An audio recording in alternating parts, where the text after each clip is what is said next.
So what else is happening? On the 1st of September 1939, German troops entered Poland, and Britain and France declared war on Germany. The Poles fought hard, but they were no match for the two giants crashing down on them from either side. Then came a period known as the Phony War, where everyone just sort of sat around not doing much. The French had launched a small invasion into the Saarland, but they maintained mostly defensive positions, and after a while decided to just turn around and call it a day. Speaking of France, the French were still super proud of their victory in World War I, and they hadn't really moved on from it. They still used horses, they dispatched messages by motorbike instead of using radio, orders from the commander-in-chief were usually pretty vague, and the troops were rarely inspected. They built a line of defenses along their German border, but didn't bother extending it all the way to the Channel, and they wouldn't launch artillery strikes against Germany out of fear of being retaliated against. In a war, they didn't want to attack the enemy. And at first the UK wasn't much better. Chamberlain still naively hoped that the war could be ended diplomatically. Instead of bombing raids, the RAF dropped propaganda leaflets over German cities, which one air marshal said likely did nothing but provide the continent with toilet paper for the duration of the war. They also only sent 200,000 men to France, while the French had mobilized millions. Both Britain and France wanted to avoid a repeat of the First World War, and so they wanted to keep the war as far from home as possible. So they turned their eyes north, towards Norway. Neutral Sweden was exporting iron ore to Germany through neutral Norway, so the Allies asked them if they could please stop exporting iron ore to Germany, but this request was refused. Then, the Soviet Union attacked Finland, so the Allies said, how about we land troops in Norway and move them across Sweden to go help out your good pal Finland, and along the way maybe take control of all your airfields. But Norway and Sweden still said no. So the UK mined the waters around Norway to force any transport ships into international waters, and they also attacked a German tanker they found in the area. Hitler realized what the Allies were up to, and he quickly moved to secure his supply of iron ore. He launched an invasion through Denmark into Norway. The Allies rushed to land troops at key ports along the coast, but Germany had taken control of Norway's airfield, and their air superiority decided the fight. The Allies had to retreat. After this slightly embarrassing failure, Chamberlain resigned and was replaced with Winston Churchill, who had a slightly different approach to dealing with the Germans. Hitler's overall strategy was similar to Germany's First World War strategy. Attack France, defeat France, knocking out the UK in the process, then turn on the Soviet Union and win the war. During the Phony War, the Allies had given Hitler time to prepare his forces. Now, he was ready to attack. The Allies had wanted to place troops in Belgium, but Belgium had refused, and in a move that surprised pretty much no one, Hitler launched an invasion to get around France's defenses. The Allies charged into Belgium at full speed to meet the German invasion head-on, and it looked like a repeat of the First World War was coming. But this time, Hitler had a trick up his sleeve. Blitzkrieg. As the Germans advanced, they sent thousands of refugees westward, slowing down the Allies. Then, to the south, the French had left the Ardennes, an area full of hills and forests, pretty underdefended because they thought it was naturally impenetrable. Well, the Germans were about to penetrate it with everything they had. They smashed 50 Wehrmacht divisions through and encircled the Allied armies at lightning speed. The best of the Allied forces were now trapped. The Germans squeezed in from all sides, taking out France's best armies and nearly wiping out the British too, but they managed to make a desperate last-minute escape at Dunkirk, with British civilian ships even making the perilous journey to bring their young men home. With most of the French forces depleted, the Germans breezed through, taking Paris, and France fell. What the Germans couldn't do in World War I, Hitler had done just like that. Hitler hoped that with the fall of France, the UK would also lose hope and sue for peace. But quite annoyingly, it didn't, and he needed to secure the Western Front, so he tried to force them into submission with mind games. The UK were now all alone, and Hitler wanted to emphasize that. First of all, just before France fell, Italy finally declared war on the Allies, making the UK's situation even worse. Next, instead of just occupying all of France, Hitler occupied the coastal areas for defense, but allowed France to continue its existence as a German puppet state. This way, it looked like the UK's old ally had decided to switch sides. Hitler also hoped that the UK wouldn't attack any of her old allies' navy bases or colonies in Africa, giving Hitler an extra line of defense to the south. But the UK made sure to respond to this by sailing down to France's navy base in Algeria and wrecking a bunch of ships. So have at it. Hitler then began laying down plans for an invasion of Great Britain. Before German troops could land on British soil, he would first need air and naval superiority across the Channel. Waves of German bombers came, while the completely outnumbered RAF worked bravely around the clock in an attempt to quell the German attacks. At first, the Luftwaffe targeted British ports and coastal facilities. Then it attacked RAF bases, crippling the RAF's ability to defend the nation. And it looked like Hitler's Great British invasion was coming. But then, Churchill ordered a small, pretty insignificant bombing raid over Berlin. It didn't do much damage, but Hitler was furious, and he immediately ordered the Luftwaffe to refocus its attacks on civilian targets in London. Children were sent off to the countryside away from their parents to avoid danger, and frequent trips to air raid shelters became a daily occurrence. But British morale held firm. Smiling, knitting, lounging casually, these people have balls of steel. This refocusing on London also gave the RAF breathing space to reorganize, so Hitler kind of shot himself in the foot there. Just the foot for now.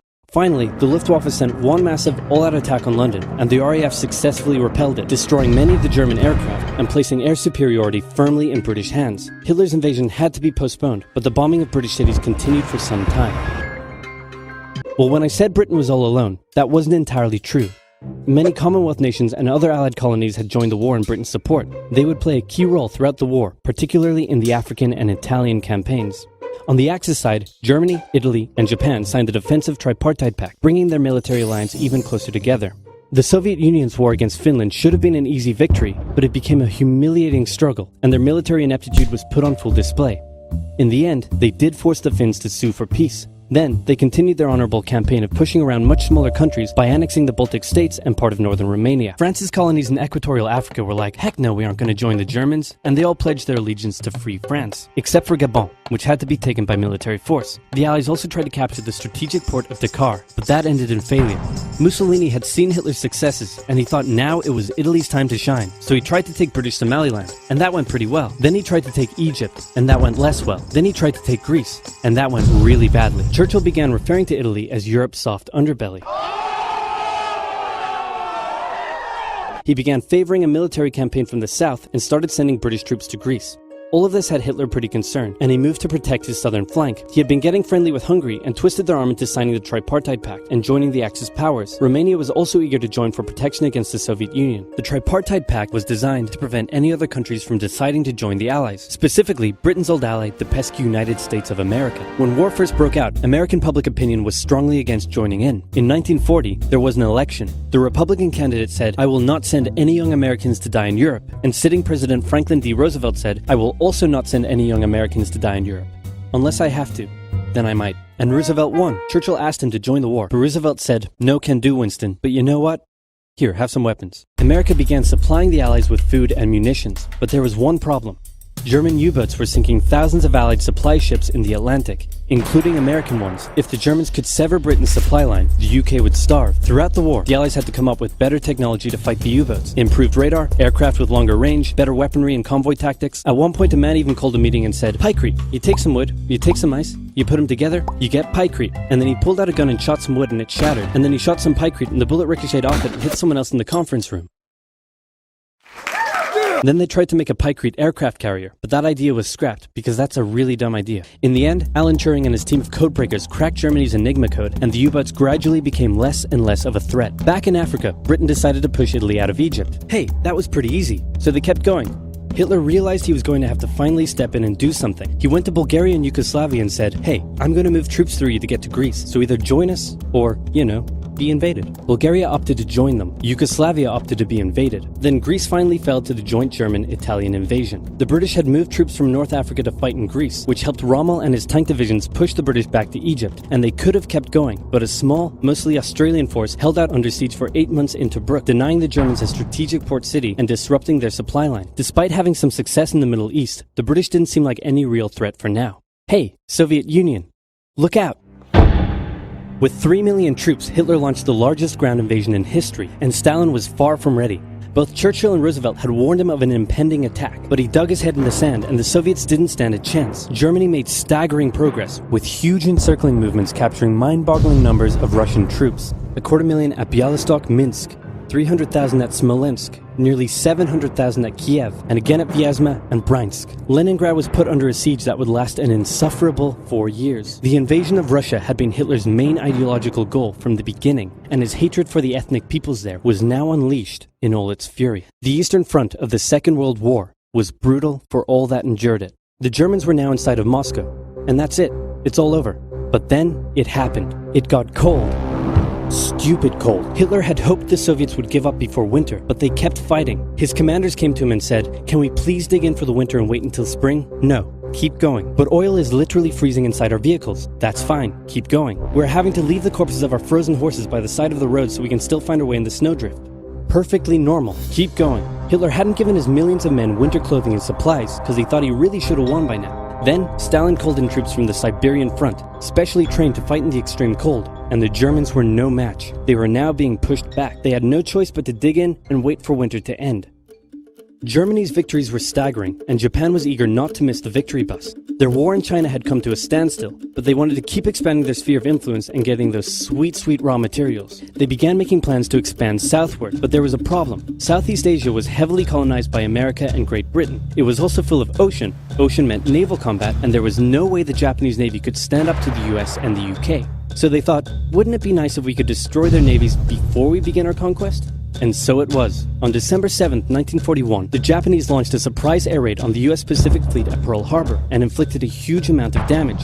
They also attacked British colonies in Southeast Asia. Roosevelt had no choice but to declare war on Japan, and so did Churchill. Hitler then declared war on America, even though he totally didn't have to. The attack on Pearl Harbor seemed like a big Japanese victory, but they didn't attack any of the naval repair yards, fuel storage tanks, or the submarine base, meaning the Pacific Fleet would be up and running again pretty soon. In the meantime, though, the Japanese were able to begin their conquest. They took Guam, the Gilbert Islands, Wake Island, Hong Kong, and the Philippines. They forced Thailand to join them so they could march their troops through to Malaya. They swept through Singapore, North Borneo, the East Indies, New Guinea, the Solomons, and they were now threatening northern Australia and the borders of India. Japan's victory had been as staggering as the Germans, and it reinforced the Japanese idea that this was a divine war which they were destined to win. But their victories had been based on speed, not power, and power would eventually catch up with them.